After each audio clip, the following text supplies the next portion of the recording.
महाराष्ट्र आवाज न्यूज. शिरपूर शहर पोलिसांचे खरोखरच कौतुकास्पद आणि नागरिकांना मोठा दिलासा देणारी कारवाई आहे. सातत्याने होणाऱ्या घरफोड्यांमुळे परिसरात भीतीचं वातावरण होतं, पण या आंतरराज्य टोळीचा पर्दाफाश करून पोलिसांनी कायदा आणि सुव्यवस्थेचा विश्वास पुन्हा निर्माण केला आहे. आंतरराज्य घरफोडी करणाऱ्या टोळीतील तिघांना अटक करून 2 घरफोडीचे गुन्हे उघडकीस आणण्यात पोलिसांना यश आलं.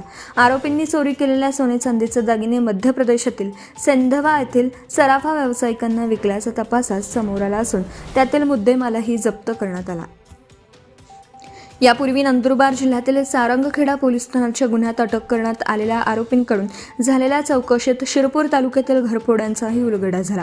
त्यानंतर शिरपूर शहर पोलिसांनी ट्रान्सफर वॉरंटद्वारे आरोपींना ताब्यात घेऊन सखोल चौकशी केली असता अनेक धक्कादायक बाबी समोर आल्या. स्लॅबवर झोपलेल्या कुटुंबाचा गैरफायदा. शिरपूर तालुक्यातील नवे अंतुर्ली येथील रहिवासी विलास देवीदास ईशी हे कुटुंबासह घराच्या स्लॅबवर झोपलेले असताना अज्ञात चोरट्यांनी घरात प्रवेश करून सुमारे 44,550 किमतीचे सोने चांदीचे दागिने चोरून नेले होते. या घटनेनंतर शिरपूर शहर पोलीस ठाण्यात भारतीय न्याय संहिता कलम 305(अ) व 331(4) घरफोडीचा गुन्हा दाखल करण्यात आला. गुन्हा दाखल होताच पोलीस निरीक्षक किशोरकुमार परदेशी यांच्या मार्गदर्शनाखाली विशेष तपास पथकाची स्थापना करण्यात आली. दरम्यान सारंगखेडा पोलीस ठाण्यातील गुन्ह्यात अटक आरोपींनी शिरपूरमधील घरफोडीची कबुली दिल्याची माहिती मिळताच शिरपूर पोलिसांनी तातडीने कायदेशीर प्रक्रिया पूर्ण करून आरोपींना ताब्यात घेतला.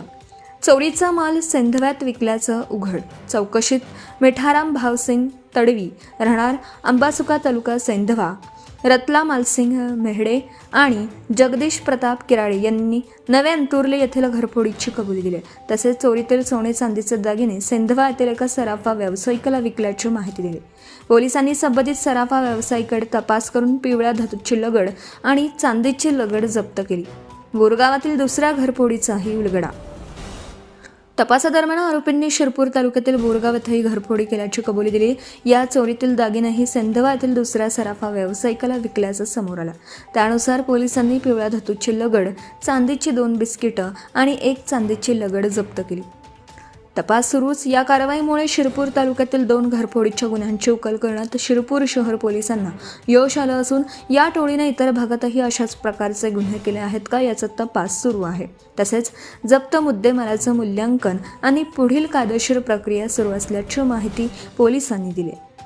या प्रकरणातील आरोपींना न्यायालयात दोषी ठरवण्यात आलेला नाही. त्यांच्या विरुद्ध नोंदवण्यात आलेल्या गुन्ह्यांचा तपास सुरू असून दोष सिद्ध होईपर्यंत त्यांना कायद्याच्या दृष्टीने आरोपी म्हणून संबोधलं जातं. Subscribe now and press the bell icon. Never miss an update.